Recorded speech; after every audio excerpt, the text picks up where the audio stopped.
Friends, एक इंसान जी value छा आहे? उहो तव्हां सां गॾु वेठो आहे या हमेशा तव्हां सां गॾु थो रहे त उनजी काई वैल्यू सम्झ में नथी अचे। ऐं अगरि उहो परते थो थी वञे या हमेशा लाइ किॾे हली थो वञे तॾहिं वञी करे उन जी वैल्यू थी सम्झ में अचे।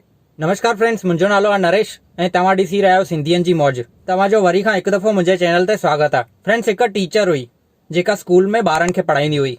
हाणे रिसेंटली ॿारनि जा पेपर पूरा थिया हुया त उनखे ॿारनि जा पेपर चेक करण जो कमु मिलियो हुयो।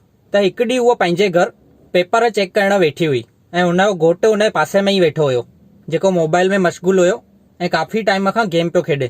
त अचानक सां पेपर चेक कंदे कंदे टीचर जी अखियुनि मां आंसू निकिरी आयसि ऐं उहा रोअण लॻी। उन घोट जो ध्यानु वियो त उन पंहिंजी ज़ाल खां पुछियईंसि कि छा थियई, तूं रोई छो थी? त ज़ाल चयईंसि, ॿारनि खे पेपर में माय विश ते एसे लिखण लाइ चयल हुयो। त घोट चयईंसि, पोइ हिन में भला रोअण जी कहिड़ी ॻाल्हि? त टीचर चयईंसि, हिकिड़े ॿार पेपर में अहिड़ो लिखियो अथई कि उहो पढ़ी करे मूंखे रोअण अची वियो। मां तव्हांखे उहो पढ़ी थी ॿुधायांव। ईअं करे उन जी ज़ाल सभु ॿुधाइण चालू कयईं। ॿार लिखियो अथई, मुंहिंजा माउ पीउ पंहिंजे मोबाइल सां ॾाढो प्यार कंदा आहिनि। उहे पंहिंजे मोबाइल जी एतिरी केयर कंदा आहिनि कि उहे मुंहिंजी केयर करणु भुलिजी विया आहिनि। जॾहिं मुंहिंजा पप्पा थकियल घर ईंदा आहिनि पंहिंजे दुकान तां त उन वक़्तु बि उन्हनि वटि पंहिंजे मोबाइल लाइ टाइम हूंदो आहे, पर मुंहिंजे लाइ न। जॾहिं पप्पा वटि मूं सां गॾु टाइम गुज़ारण जो इहो ई त मौक़ो हूंदो आहे। पप्पा केतिरो बि कम में बिज़ी हुजनि त बि जेॾी महिल उन्हनि जो मोबाइल वॼे त उहे तुरंत उनखे खणी करे ऐं जवाबु ॾींदा आहिनि। पर मां केतिरी बि इम्पोर्टेंट ॻाल्हि कयां उन्हनि सां त बि मुंहिंजियुनि ॻाल्हियुनि ते ध्यानु न ॾींदा आहिनि। पप्पा पंहिंजे मोबाइल में कलाकनि जा कलाक गेम खेॾंदा आहिनि पर मूं सां गॾु कॾहिं बि न। पप्पा जॾहिं बि फोन ते ॻाल्हाईंदा आहिनि त मूंखे कॾहिं बि जवाबु न ॾींदा आहिनि, पोइ भले मुंहिंजी ॻाल्हि केतिरी बि कम जी हुजे। उन्हनि खे पंहिंजे मोबाइल सां एतिरो प्यार आहे। इन जे करे मुंहिंजी विश इहा आहे कि मां मोबाइल ठवां।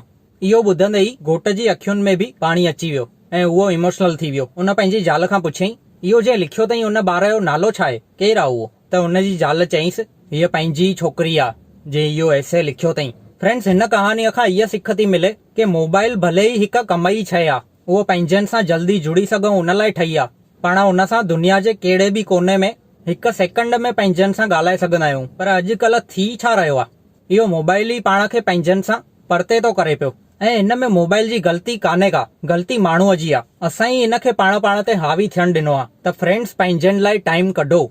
ज़िंदगी पल भर में ख़तम थी थी वञे, ख़बर नथी पए त पोइ ईअं न थिए कि पोइ पछताइण जो टाइम बि न मिले। ठीकु आहे फ्रेंड्स, हीअ कहानी तव्हांखे कीअं लॻी कमेंट बॉक्स में ज़रूरु ॿुधायो। ऐं अगरि वीडियो सुठो लॻो हुजेव त हिन खे लाइक कयो, शेयर कयो ऐं असांजे चैनल सिंधियुनि जी मौज खे सब्सक्राइब करणु बिल्कुलु न भुलिजो। तव्हां सां वरी मुलाक़ात थींदी अॻिले वीडियो में। तेसिताईं लाइ गुड बाय। तव्हांजो ॾींहुं शुभ रहे। जय झूलेलाल।